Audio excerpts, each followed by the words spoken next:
Oke, semangat. Baik, sekarang dengar dulu dari Siaga. Mana yang Siaga? Ya, selamat malam Siaga. Ya, ini nanti generasi kalian. Generasi dari penegak-penegak, generasi dari bapak ibu, generasi dari kakak-kakaknya. Ya, coba. Untuk Siaga, salam pramuka. Salam pramuka. Salam pramuka. Semangat sekali. Selanjutnya dari Penggalang. Mana yang Penggalang? Ini kalau Penggalang gabung ini tidak bisa bedakan mana penegak mana Penggalang. Oke. Selamat malam Penggalang. Pagi-pagi mah. Selamat malam Penggalang. Ya, ciri khas masing-masing ya. Kakak-kakak PR nanti semangatin adik-adiknya ya. Ya, tugas kita bersama. Tugas bukan hanya Kuaran sama Lantan, tapi tugas daripada kakak-kakak penegak yang teladan bagi adik-adik kita. Baik, salam pramuka. Salam pramuka. Iya. Siapa kita? Siapa kita? NKRI. Hebat. Iya. Baik. Malam hari ini kita akan mengikuti beberapa informasi yang penting akan disampaikan.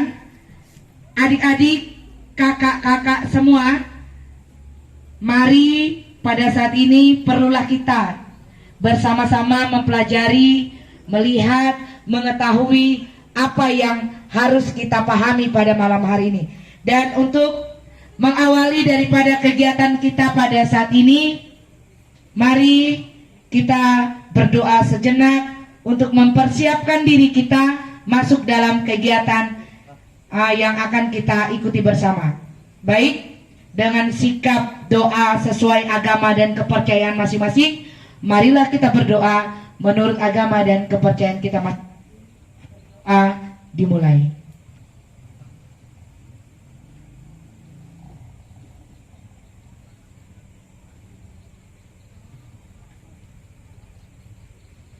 Berdoa selesai.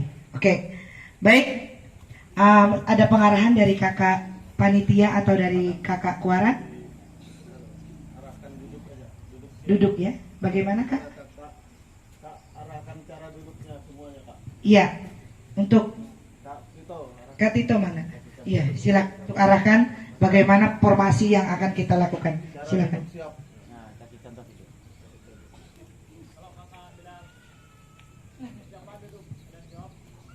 Oh, itu ya. Paham?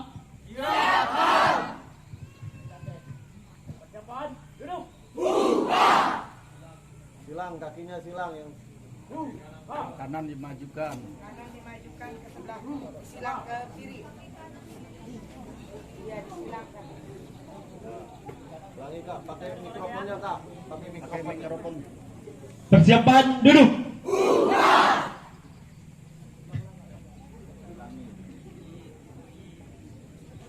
Kak, posisi siap juga kak. Persiapan, duduk. Duduk.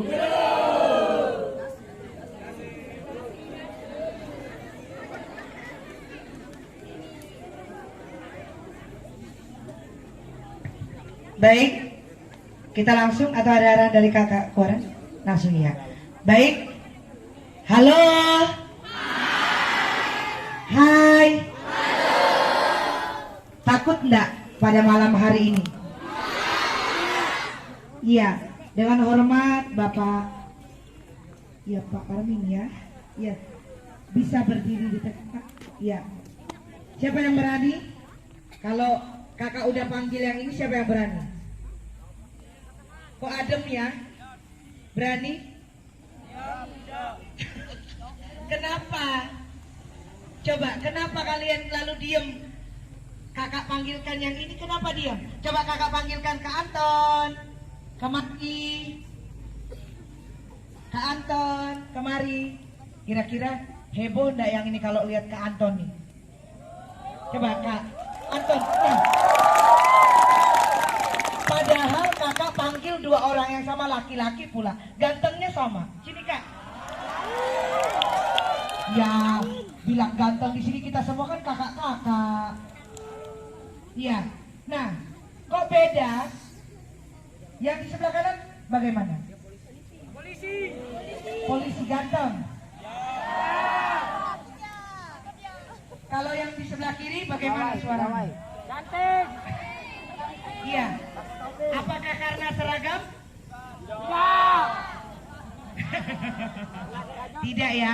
Artinya ada perbedaan karena beliau adalah abdi negara. Lalu Kak Anton siapa? Mantap. Iya. Baik, terima kasih Kak Anton. Iya. Adik-adik tidak perlu takut sama pembicara kita pada malam hari ini. Beliau baik. Beliau sangat mencintai anak-anak Samalantan dan anak-anak Kabupaten Bengkayang. Beri aplaus dulu. Kalau malam hari ini boleh panggil kakak atau tetap panggil bapak ya? Mohon izin. Gimana Kak Anton? Tetap panggil kakak apa tetap panggil kakak atau bapak? Pak Parmin apa Kak Parmin? Aja jangan marah ya Pak ya. Ya, baik. Jadi beliau saat diminta untuk menjadi pembicara pada malam hari ini tidak ada kata menolak, sebab beliau bangga kepada anak-anak Samalantan. Beri aplaus untuk anak-anak Samalantan.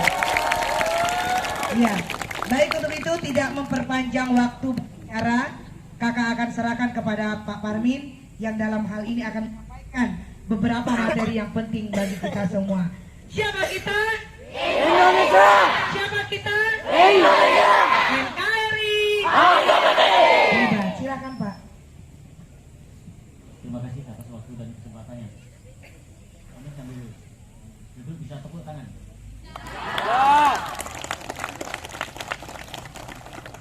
Tadi kakak ada terakhirnya mengucapkan. Siapa kita? Indonesia. Siapa kita? Indonesia. Nah, semangat nih. Kayaknya udah pada makan nih ya. Siap, belum? Ada yang silakan. Siap, siap.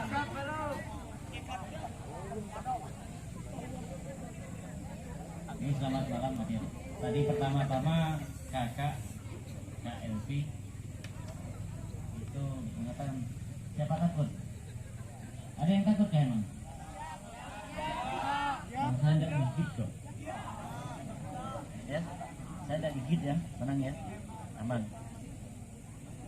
Terus kemudian gini, yang takut mungkin yang punya niat jahat atau punya apa berbuat jahat, nah, itu mungkin takut. Tapi kalau adik-adik selagi hanya melaksanakan tugas, belajar, tidak ada berbuat kejahatan, saya tidak akan takut dengan siapapun. Bisa kira-kira? Ya, bisa. Nah, gitu. Oke, pada malam ini nanti saya akan memberikan himbauan dari awal Pak kakak ya, panggilnya kalau di pramuka kakak. Kak Anton itu ada komunikasi dengan saya, sama Bu Elvi ada komunikasi dengan saya terkait untuk materi pada malam hari ini. Seyogyanya jadwalnya siang, cuman tadi komunikasi dengan ibu yang dari Mas sama jalangan Pak penyelenggara kegiatan ini, Pak Suaran. Jadi kalau bisa saya minta malam, karena mungkin saya alasan saya mau muter film gitu ya. Jadi akhirnya saya dikasih kesempatan malam hari ini untuk mengisi acara. Mungkin sebelum masuk ke materi, gak seru, biar gak sendu kayak gini, tepuk pramuka itu bisa. Nanti bisa kan, duduk kan? Tepuk pramuka.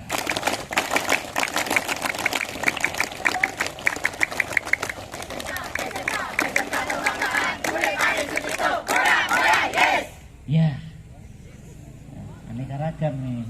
ada yang bingung, wajar. Ini karena pertemuan pertama ya. Nah, nanti belum terbiasa, terus kemudian mengikuti setiap sekolahan punya ciri khas tersendiri ya. Nah itu jadi yang selama ini kita pelajari, setelah kita bandingkan dengan sekolahan yang lain, kita simak mana yang lebih baik dari sekolahan yang lain, kita ambil. Nah mungkin beginilah kita ketemu pada malam hari ini. Terus malam hari ini saya memperkenalkan diri. Tadi saya sudah disebut-sebut namanya. Sudah cukupkah perkenalan? Nama saya singkat jelas padat. PARNIN. Nah, jelas kan? Nah, hanya 6 huruf aja bisa Malantan. Cuman kalau Parmin bisa Malantan mungkin bukan cuma saya sendiri. Jadi perkenalan cukup? Cukup? Cukup. Tidak cukup. Kalau kami itu minimal ada dalam perkenalan itu. Pertama nama, kedua pangkat, ketiga jabatan. Itu yang harus kami sampaikan kalau dalam perkenalan. Malam hari ini saya katakan nama saya sudah saya sebutkan Parmin. Pangkat kalau kayak gini, kalau malam ini kayak kelelawar ya gini.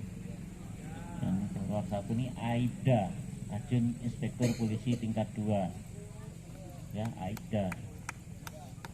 Jadi kalau jabatan saya di Polsek Samalantan, kemudian sebagai Kepala Unit Binmas, Kanit Binmas. Nah, Binmas Pembinaan Masyarakat. Bagian dari masyarakat adalah adik-adik pelajar, salah satu bagian masyarakat.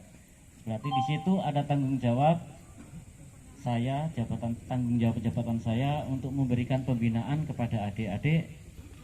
Harapannya jangan sampai adik-adik ini nanti terlibat dalam permasalahan hukum, ya akhirnya ya banyak efeknya. Itu yang ingin kami hindari. Pramuka, apa arti pramuka? Siapa yang tahu? Praja Muda Karana. Bisa, Praja Muda Karana itu kepanjangannya kalau nggak salah. Tapi kalau artinya apa?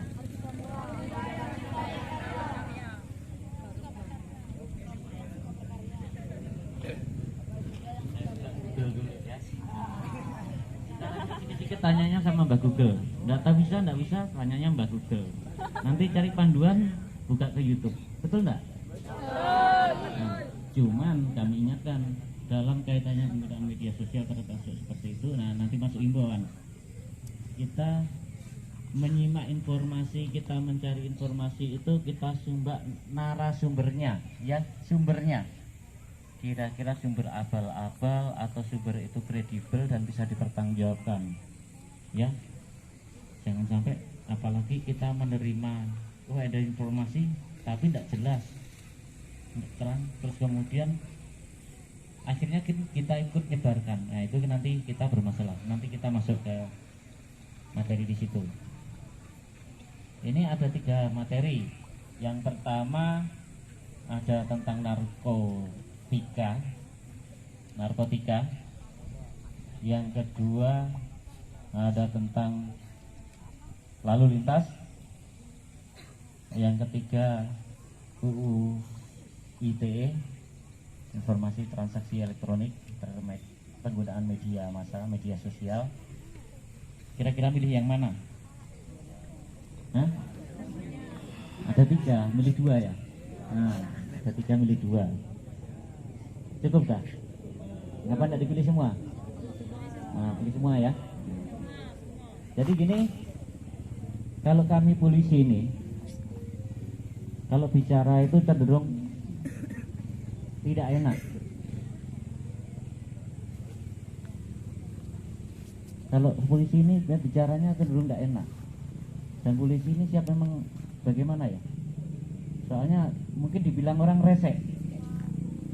Kalau bagi saya rasa ada masalah. Selagi saya untuk menjalankan tugas, selagi saya untuk mengingatkan, jangan sampai warga masyarakat saya, kebetulan kalau wilayah tugas saya Kecamatan Samalantan Lebah Bawang, sebisa mungkin jangan sampai terlibat masalah. Nah, di kata rasa, di kata resek, ya saya tidak terlalu peduli. Oke, kita masuk yang pertama, ini terkait dengan lalu lintas dulu. Mengapa pertama nih saya pilih lalu lintas? Karena di tahun dua tahun yang lalu ini kan adik-adik ini kan sekolahnya banyak dibatasi. Ada yang kelasnya hanya separuh, jadi ada waktunya pun terbatas, sehingga pertemuan kendaraan ketemuan di jalan tuh tidak seramai tahun 2022-2023 ini.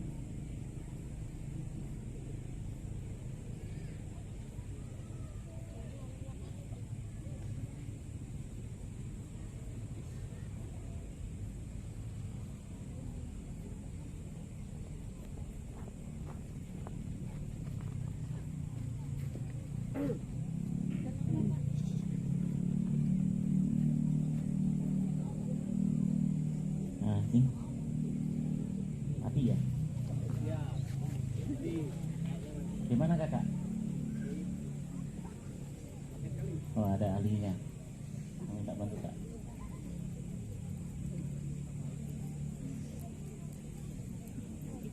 Oke, tadi saya menyinggung tentang sedikit tentang judulnya dulu, lalu lintas. Mengapa saya katakan itu penting? Karena awal tahun ini, pelajaran ini, baru-baru ini banyak saya lihat, sungguh saya prihatin dengan tata cara kita berkendara.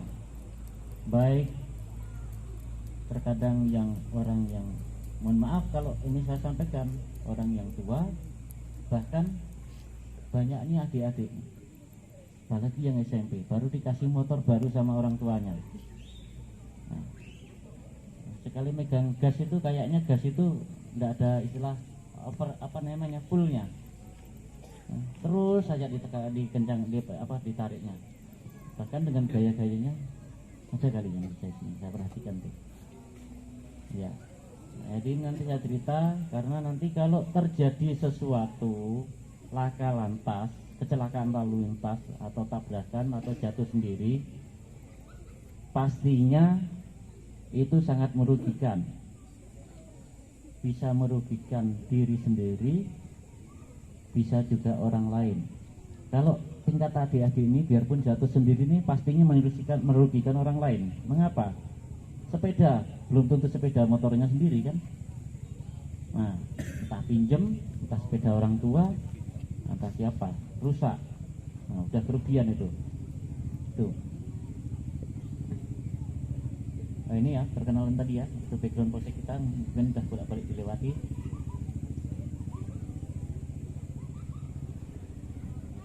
Nah, ini saya singgung, mari kita pelan-pelan masuk lalu lintas. Ini untuk lalu lintas ini, adik-adik, kita tengok pengertian lalu lintas. Lalu lintas adalah gerak kendaraan dan orang di jalan, dalam artian jalan raya, ya. Gerak kendaraan dan orang di jalan raya, bukan jalan tikus. Ya, kalau di jalan raya berarti setiap pergerakan itu kendaraan, itu orang, namanya sudah di jalan raya, itu ada aturannya. Ya, ya. Nah, perlu diingat, setiap pergerakan itu baik mau jalan kaki, mau pakai sepeda, mau pakai motor atau mau naik mobil, semua itu ada aturannya. Jangan sampai tidak tahu aturannya, sekali bermasalah hukum, ada sanksi hukum, waduh rupanya kayak gini. Itu banyak yang seperti itu. Makanya saya merasa punya beban kepada adik-adik.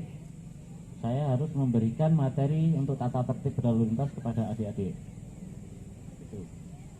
Terus kemudian tujuan dibuatnya aturan lalu lintas itu terwujudnya pelayanan lalu lintas angkutan jalan yang aman, selamat, tertib, lancar, dan terpadu dengan mode angkutan lain untuk mendorong perekonomian nasional, memajukan kesejahteraan umum, memperkukuh persatuan dan kesatuan bangsa, serta mampu menjunjung tinggi martabat bangsa terwujudnya etika berlalu lintas dan budaya bangsa serta penegakan hukum dan kepastian hukum bagi warga negara.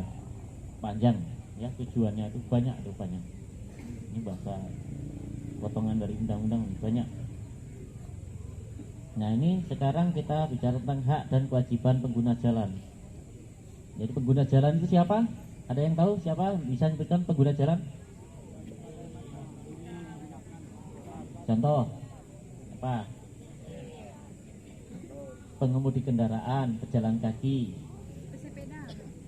pesepeda. Pengendaraan apa? Kendaraan sepeda. Terus ada lagi apa? Mobil, motor. Apalagi? Truk, helikopter, kapal ya. Oh, ya. Jangan itu kan, jangan siapa yang bilang bodoh, jangan gitu ya. Tidak boleh bilang bodoh ya. Nah, jadi saya teringat waktu zaman sekolah ya.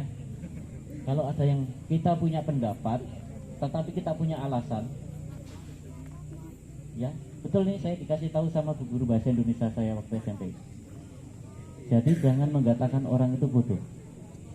Orang itu bisa menjawab, tetapi bisa dia menyebutkan alasannya. Tetapi kalau adik-adik ini jawab tapi tidak bisa menyebutkan alasannya, asal ngomong gitu, nanti tidak dipikir dulu, itu gimana lah itu. Nah, itu yang keliru. Tapi kalau adik-adik ini, saya bener waktu SMP itu. Jadi kalau kami dulu sering ada nilai proses namanya itu. Jadi siapa yang bisa maju nanti dapat nilai proses namanya. Itu saya sering maju itu waktu SMP itu.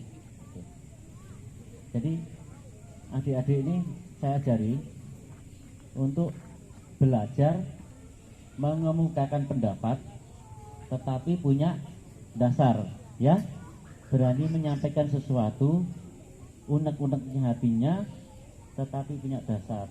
Dasarnya ini punya alasan yang jelas, ya. Nah itu. Apalagi sekarang ini kita ini masuk demokrasi. Nah, negara kita negara demokrasi. Warga negara mempunyai hak untuk menyuarakan pendapat. Terus kita hak di jalan tadi, berhak menggunakan jalan raya sebagaimana yang telah difasilitasi oleh negara. Nah, fasilitas jalan raya itu apa saja? Rambu-rambu, badan jalan, marka jalan, lampu penerang jalan, apalagi? Ya itu masuk namanya zebra cross, apa itu ya, itu marka jalan. Terus kemudian berem jalan, tahu nggak tuh badan jalan untuk pejalan kaki, fasilitas pejalan kaki itu? Apa namanya untuk pejalan kaki itu? Namanya apa? Trotoar. Adakah di tempat kita? Tidak ada. Tapi hebat adik-adik ini, pemahamannya sudah tinggi. Ya, di tempat kita belum ada, tetapi udah tahu. Nah itu boleh. Jadi kita di sini, anggap saja kita di kampung sini. Tapi bukan berarti wawasan dan pengetahuan kita tidak tahu tentang dunia luar, ya. Ya, sekarang zamannya ada, tadi saya bilang pertama awal tadi Mbak Google kan. Yang tidak tahu bisa ditanya di situ, bisa lihat situ, YouTube apa semuanya ada di situ kan. Cuman tengok nanti yang positif, hal-hal yang positif, ya. Apa yang bilang apa tadi? Apa taboyu? Jangan ya. Ini betul saya katakan ini. Jangan yang hal-hal yang seperti itu, yang itu. Nah, itu ada ancaman pidananya. Nanti di undang-undang ITE nanti saya kasih tahu, ya. Nah, sekarang di lalu lintas dulu.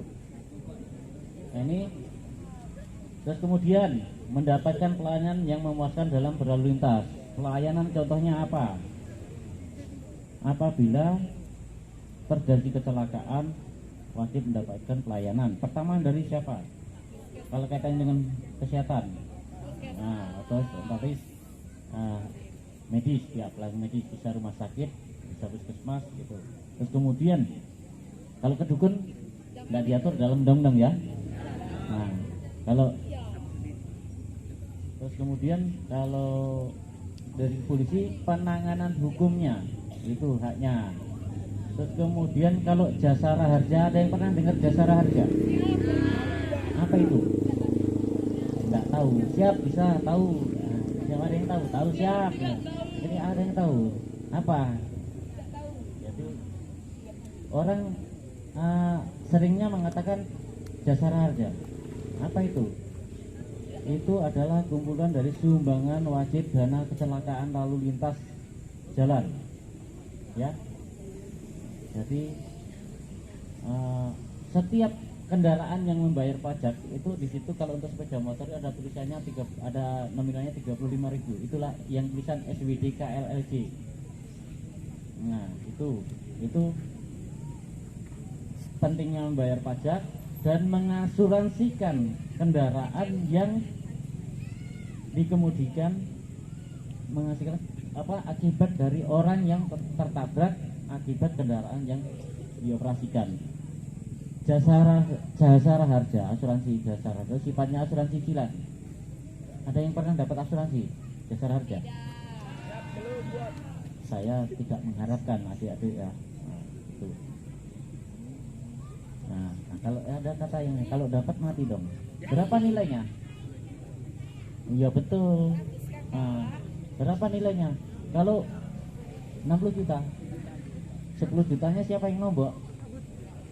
Nah, 50 juta. Jadi ini perlu diketahui. Kalau terjadi tabrak lari, ya, saya ingatkan, saya kasih tahu, tabrak lari. Yang nabrak pergi, tidak ada. Tetapi saksinya jelas, olah TKP-nya jelas bahwa itu tabrak lari, segera laporkan kepolisian untuk diselidiki kepolisian itu tabrak lari atau bukan. Kalau memang itu nyata-nyata tabrak lari, korban itu kebetulan sampai luka berat, apalagi sampai meninggal dunia, otomatis kalau yang luka berat itu si korban itu ada kemungkinan kalau memang itu betul-betul hasil penyelidikan kepolisian menyatakan itu tabrak lari, akan mendapatkan hak namanya santunan dari jasara harja. Bagaimana cara ngeklaimnya? Bagi korban luka berat akibat tabrak lari tadi itu atau tabrakan, pertama dasarnya adalah laporan polisi akan kejadian laka lantas tersebut. Terjadi tabrak lari, korbannya sini, banyak yang menyaksikan bahwa itu yang lari. Nah, yang nabraknya itu lari tidak dapat umpamanya. Karena saya pernah nangani, saya juga pernah di lalu lintas, saya berapa kali nangani kecelakaan lalu lintas tabrak lari yang pelakunya sampai sekarang saya masih penasaran siapa.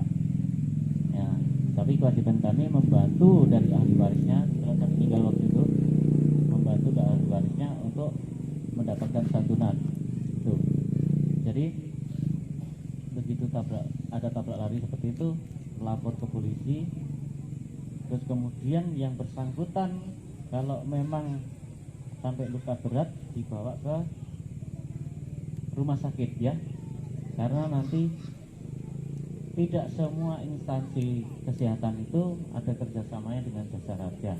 Untuk saat ini kalau saya simak untuk perawatan sampai tingkat puskesmas belum. Setidaknya rumah sakit Sirikam atau rumah sakit yang ada di Singkawang, rumah sakit kelas rumah sakit lah kalau terdekat kita. Itu kalau cara ngeklaimnya tadi, korban tabrak lari itu berobat di rumah sakit habis 15 juta. Kwitansi medis rumah sakit ya. Nah, itu yang bisa diklaim ya. Maksimal informasi tadi nggak salah 20 juta aja. Tetapi kalau sudah diklaim apa itu rupanya juga masih sakit sampai akibat meninggal, bisa ahli warisnya dapat santunan 50 juta. Nah, tadi sudah ada bayangannya tadi ya. Ya, itu yang perlu ketahui. Kalau tabrakan begitu juga. Tetapi kalau jatuh sendiri, nah, tanggung sendiri, ya. Tabrakan, mengatakan saya katakan tabrakan itu, nah makanya tadi penting membayar pajak, mengasuransikan oleh yang mengalami kerugian akibat pengoperasional dari kendaraan tersebut.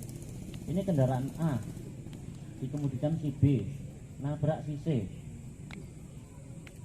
C-nya itu secara hukum Karena asuransi jasara, asuransi silang dia kan berhak mendapatkan santunan gitu.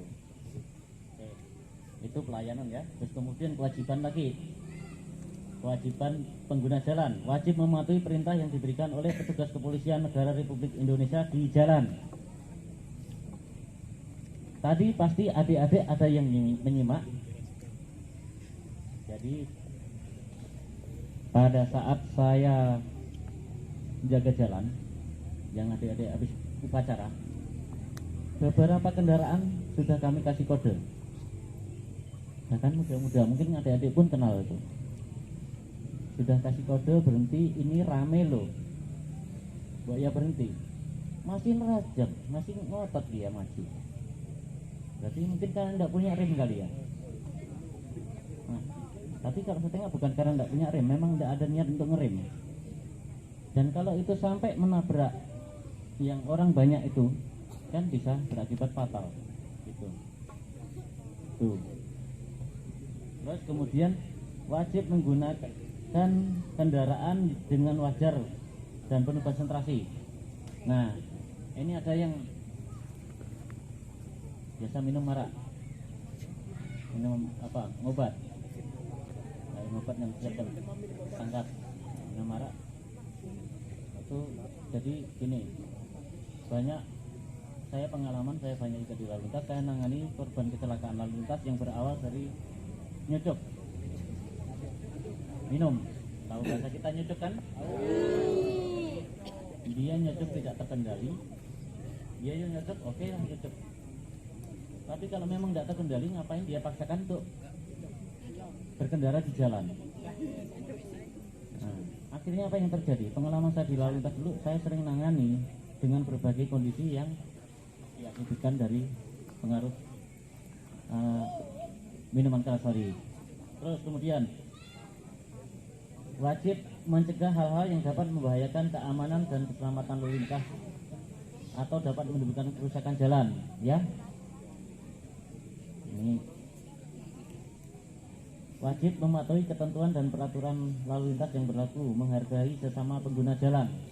Nah, itu kalau kita simak di jalan ini, kita itu berusaha untuk menghargai pengguna jalan atau pengguna jalan lainnya itu termasuk kurang, betul nggak? Egoan, penduluan, udah sesak pun gimana memaksakan kendaraannya untuk lebih ke depan. Bahkan yang sering terjadi hak-haknya orang lain di jalan disikat. Oke.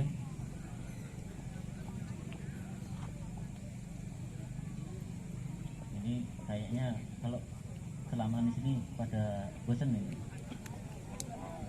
Ya. Ya, tapi gini, saya bicaranya sanksi sekarang.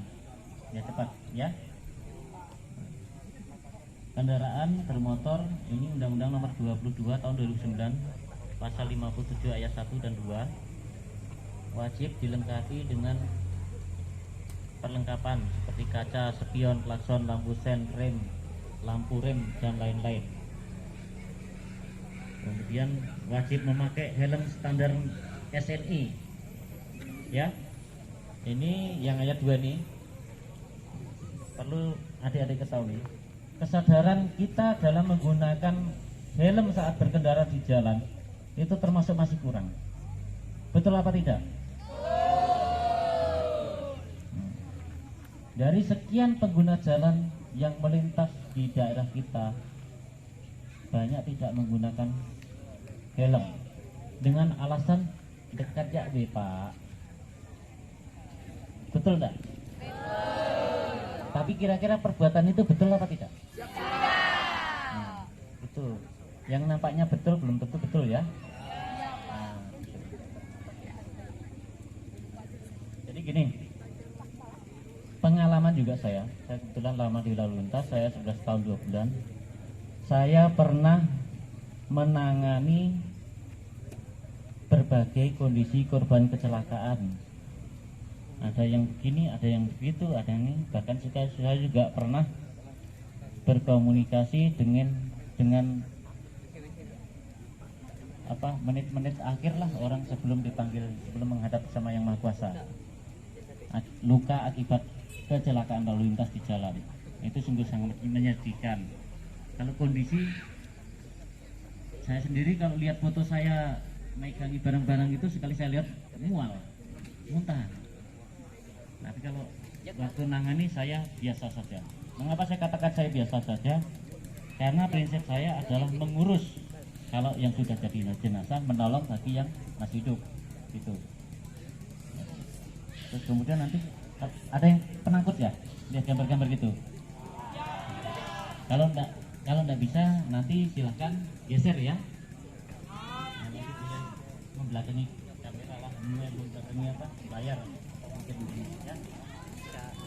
Nah, mau dong lihat ya, gitu. Jadi saya sampaikan contoh-contoh perilaku di jalan, faktor-faktor penyebab kecelakaan lalu lintas.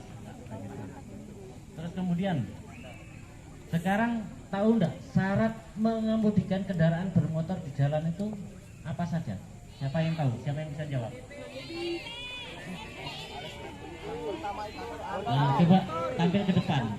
Saya nengok siapa yang dari sekian banyak, masa nggak ada satu pun yang berani tampil? Malu? Waduh, jangan. Sini. Nah, sini. Ini ada 2000 nih. Ada 2000 nih di sini. Ayam 2000 dapat sebatang. Siapa yang paling cepat maju? Kue.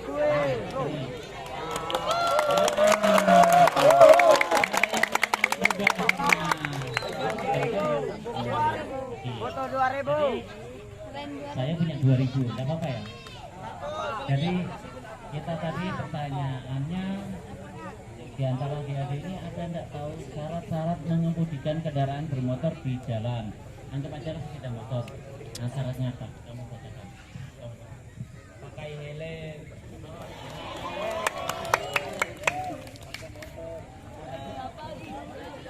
Pakai kaca spion.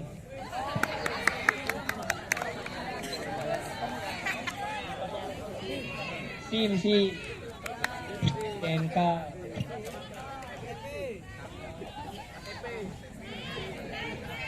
Kampusnya harus misalnya kan mau melok, kampusnya di sini.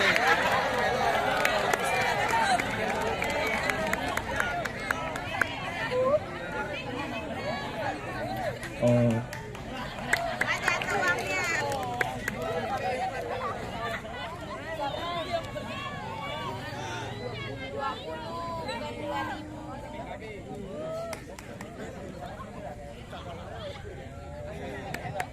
Siapa namanya?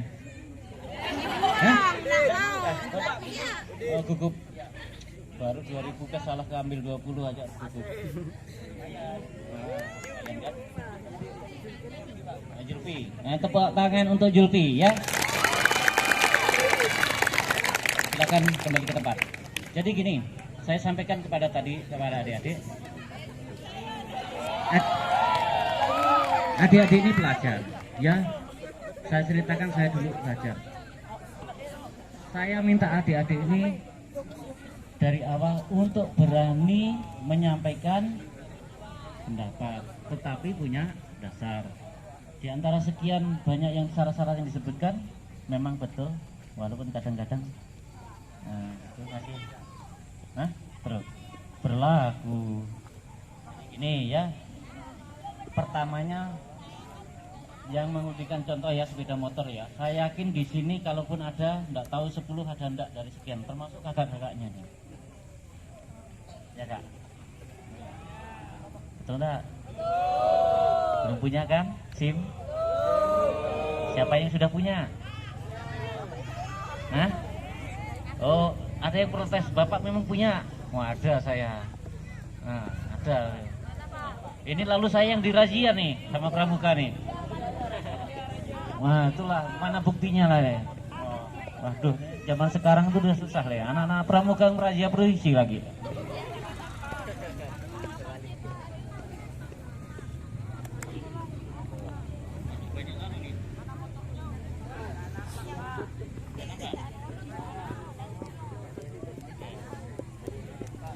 SIM saya ada 2 ya.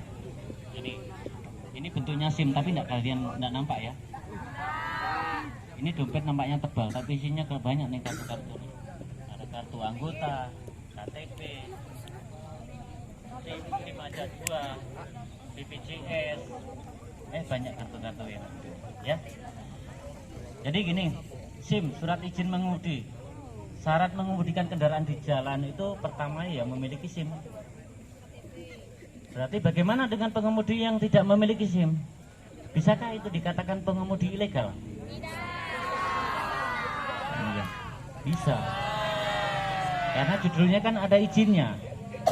Berarti surat izin mengemudi ya. Itu SIM itu ada golongannya. Siapa yang bisa nyebutkan SIM golongannya? C, A, B, SIM nembak. E, D ada enggak? D ada enggak? Ada. D itu ada, bukan dadakan. Jadi gini ya, SIM A untuk pengemudi, ya anggap mobil yang kecil itulah ya. Nah itu 3.500 kilogram kendaraannya. Nah itu SIM A. Lebih dari itu seperti truk itu menggunakan SIM B. SIM A pun lagi ada SIM A, ada SIM A umum. SIM B1 ada SIM B1, SIM B1 umum. Terus kemudian ada lagi SIM C. SIM C itu apa? Untuk mobil atau untuk truk, untuk motor? Motor ya. SIM apa tadi? SIM C. Ya, terus kemudian SIM D ada, jangan salah ya, jangan dikira nggak ada. SIM D itu untuk orang cacat ya. Orang cacat itu bisa mengajukan permohonan untuk mendapatkan SIM golongan D ya. Itu. Terus tadi syaratnya memakai helm. Kira-kira adik pada kesini atau berangkat ke sekolah atau main-main ke tempat ceweknya atau cowoknya itu pada pakai helm enggak? Gula.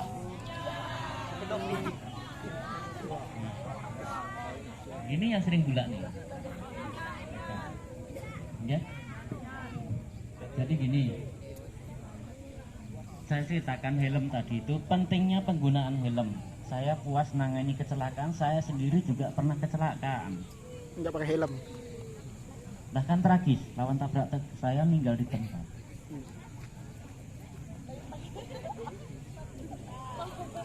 Ini jangan salah, makanya saya ngomong rileks gini tapi jangan dianggap main-main. Tetapi apa yang terjadi kalau berurusan dengan hukum? Sakit. Ya. Saya pernah menangani, saya pernah pengalaman. Jangan sampai yang pernah saya tangani atau pengalaman saya itu terjadi kepada adik-adik. Itu harapan saya. Gitu. Makanya saya harus menyampaikan materi ini kepada adik-adik. Karena apa tadi?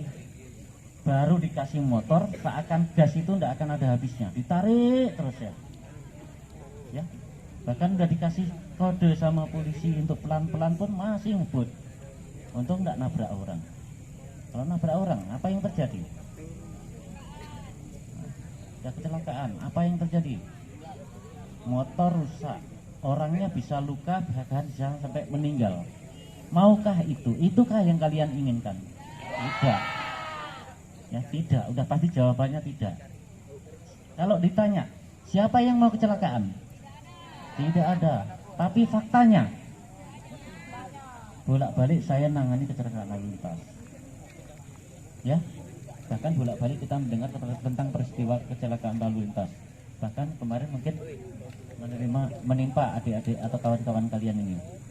Ya. Penggunaan helm itu sangat penting untuk melindungi bagian kepala. Karena dari sekian banyak korban kecelakaan lalu lintas yang pernah saya tangani itu sampai berakibat meninggal dunia itu karena bagian kepala tidak terlindungi. Kalau di prosentase sama prosentase dari yang saya tangani yang meninggal itu dapat saya katakan 80% itu karena bagian kepala tidak terlindungi, apalagi bagian belakang. bagian belakang sini fatal. Terus tepuk pramuka.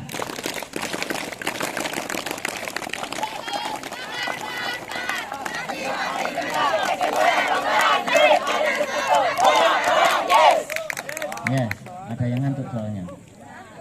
Kejut ya. Helm. Terus kemudian pentingnya membayar pajak kendaraan tersebut bersurat, ya, memiliki STNK, ya. Itu dikatakan itu motor itu legal atau ilegal, motor itu resmi atau bukan, atau itu motor curian, ya. STNK BPKB lah. Itu. Pentingnya membayar pajak tadi untuk kepentingan kita juga, kepentingan orang lain, membantu memudahkan kita. Selain mungkin apa? Kalau sanksi tilang itu mungkin dah ini, tapi yang saya utamakan biar tidak terhindar dari permasalahan. Terus kemudian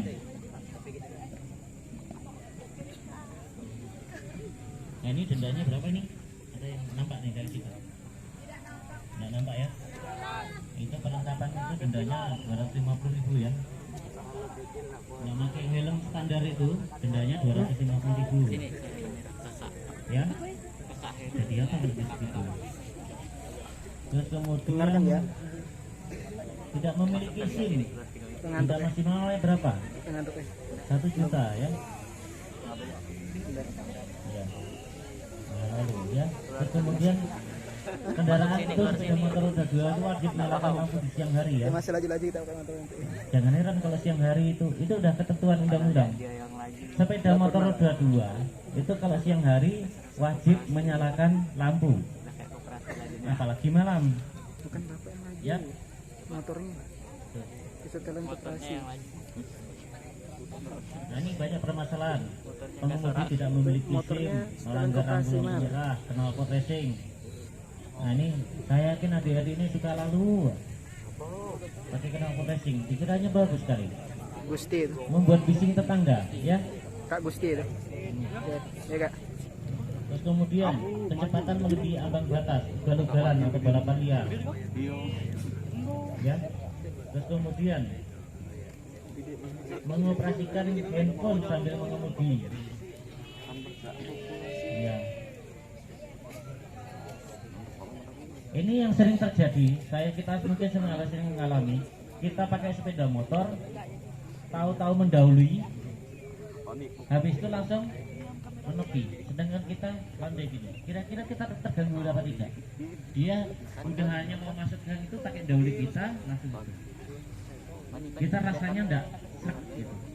Ya, bisa fatal itu. Terus kemudian dari sekian banyak peristiwa kecelakaan yang terjadi, banyak yang diakibatkan karena dalam menyeberang jalan tidak memperhatikan, ya. Ini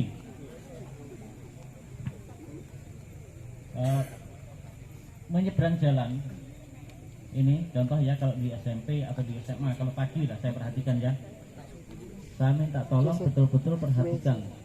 Kuncinya satu, sudahkah ada kesempatan bagi saya untuk menyeberangi jalan ini? Kalau belum ada kesempatan, ngapain saya paksakan? Karena resikonya akan terjadi kecelakaan. Ya, ingat itu ya. Tuh. Sudahkah ada kesempatan bagi saya untuk menyeberang jalan? Tuh. Terus kemudian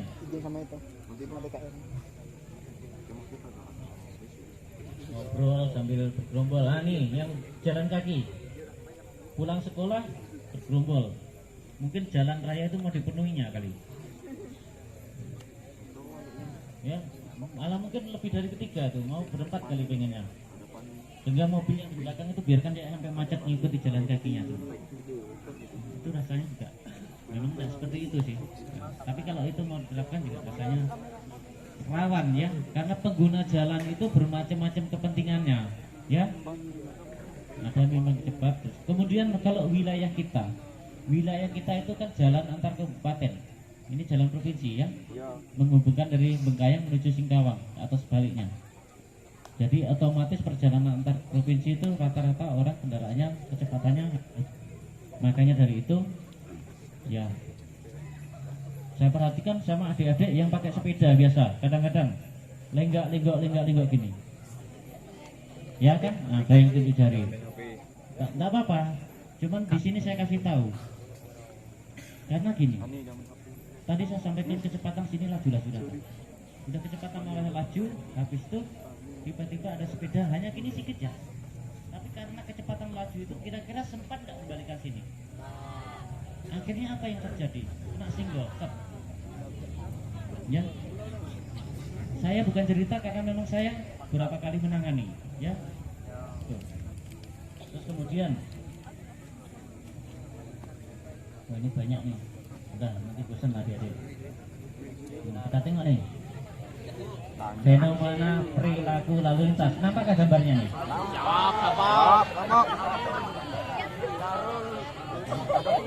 Ya. Tuh. Jangan lama-lama. Nah.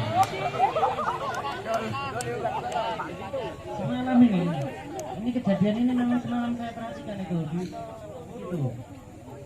Baru keluar dari sini, semalam kan sini udah persiapan kan?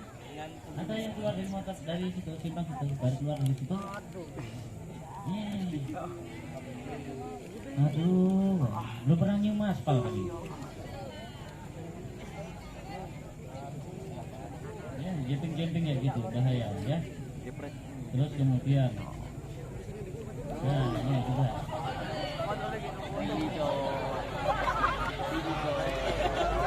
Tapi gini ya, kalau kita simak yang sudut kanan itu yang jemping itu kan tepat. Tapi kalau yang seperti dua contoh itu, realita memang terjadi di wilayah kita. Kenapa terjadi? Karena jumlah kendaraan yang ada di wilayah kita terbatas. Saya juga sudah prihatin. Kadang-kadang sore saya perhatikan anak-anak sekolah itu sampai kelamaan dapat kendaraan, bahkan sampai maghrib masih di sekitar sekolah nunggu kendaraan.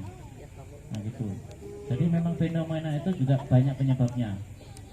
Karena kalau saya pikir bukan juga serta-merta maunya anak-anak, maunya adik-adik untuk sampai bergerombol dalam satu mobil gitu, ya. Tetapi karena keadaan itu di tempat kita. Ini faktor penyebab kecelakaan lalu lintas di jalan itu ada manusianya.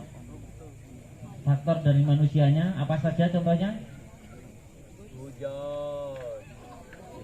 Ya, mabuk tadi, ngantuk, pakai HP, apalagi?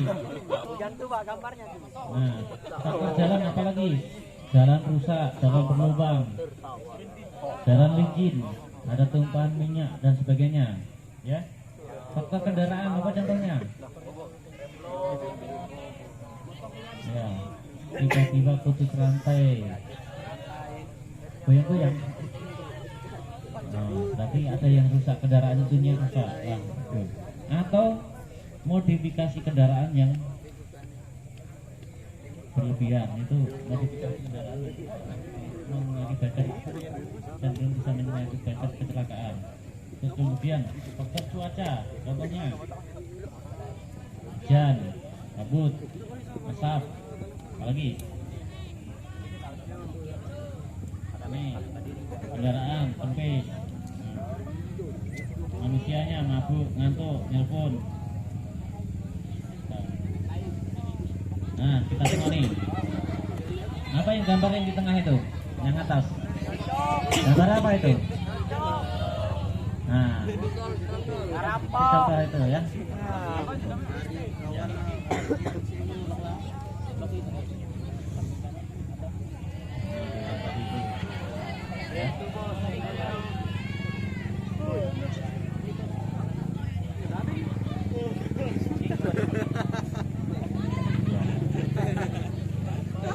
Ini faktor cuaca alam ya, seperti ini ya. Ya, jembatan atau apa jalan ini. Baru ya? Boleh. Inilah obatnya ya. Ya.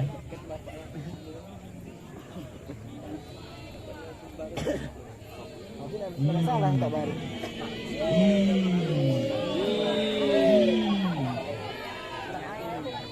Ya. Replay. Ini. Ya,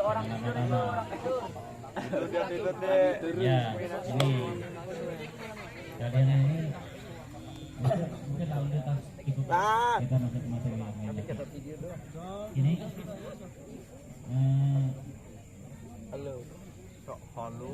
materi lalu lintas ini sebenarnya banyak yang saya sampaikan. Ya, nanti ini penekanan kembali kepada adik-adik, ya. Saya sampaikan kembali penekanan kepada adik-adik ya, lebih berhati-hati di jalan raya. Seandainya mengemudikan kendaraan bermotor, pakai motor, ya, ingat nih, ya, jangan kebut-kebutan, usahakan pakai helm, ya. Mengapa pentingnya tadi? Bagian kepala tidak terlindungi itu bisa berakhir fatal. Terus saya ingatkan, kalau sudah berurusan dengan hukum, saya sendiri pernah berurusan sendiri hukum, bahkan saya bukan tersangka. Susah loh urusannya, sakit rasanya. Apalagi kalau seandainya jadi tersangka, ya itu yang saya hindarkan. Kalian dari pergaulan pun banyak macam, nanti dari sekian yang ada di sini, seperti tadi Bu Erdi sampaikan, adik-adik inilah generasi penerus kami. Mungkin beberapa saat yang akan datang kami akan pensiun atau pindah, dan mungkin nanti adik gantinya. Tapi kalau dari sini adik sudah terlibat permasalahan hukum, kira-kira nanti bisa enggak kira-kira gantikan kami? Tidak.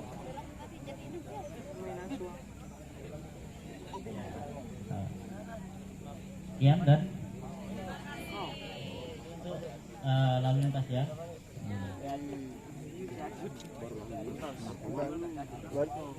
Tunggu 2 lagi ya. 2 materi lagi. 1 materi 1 jam. Dia tidak jadi yel malam.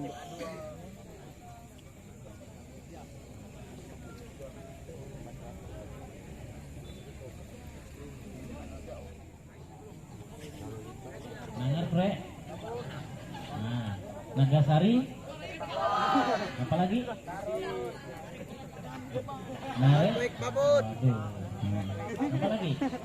Itu banyak memang itu. Kalau kita sosialisasi tentang narkoba, pasti ada yang menganjangkan ini itu ya. Itu pastinya masing-masing ya. Tapi di sini kami bahas narkotika, obat-obatan berbahaya.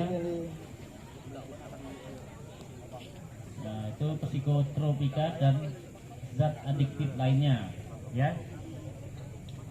Ada yang biasa mengkonsumsi barang itu. Sini. Jangan sampai ada ya. Pastinya rusak. Kalau sudah kecanduan barang itu, adik-adik rusak. Narkotika lah ya, sabu, ada yang kena barang itu. Makanya saya harapkan adik-adik untuk menjauhi, jangan sampai coba-coba yang namanya narkotika, ya. Ya, kalau udah ketagihan apa, ya duit apapun habis ya. Bahkan mungkin duitnya orang tua apa semuanya, barangnya orang tua nanti bisa. Karena kejadian seperti itu memang banyak terjadi. Dan kemudian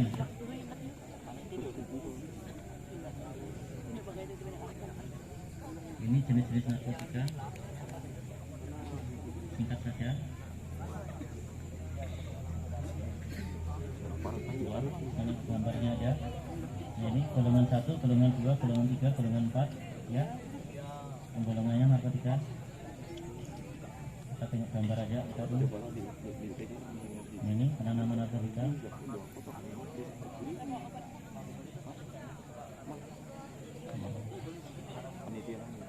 Nah, ini minuman keras ya. Nah, cara kerja narkotika, ditelan, dihisap, dihirup, disuntikan, ya.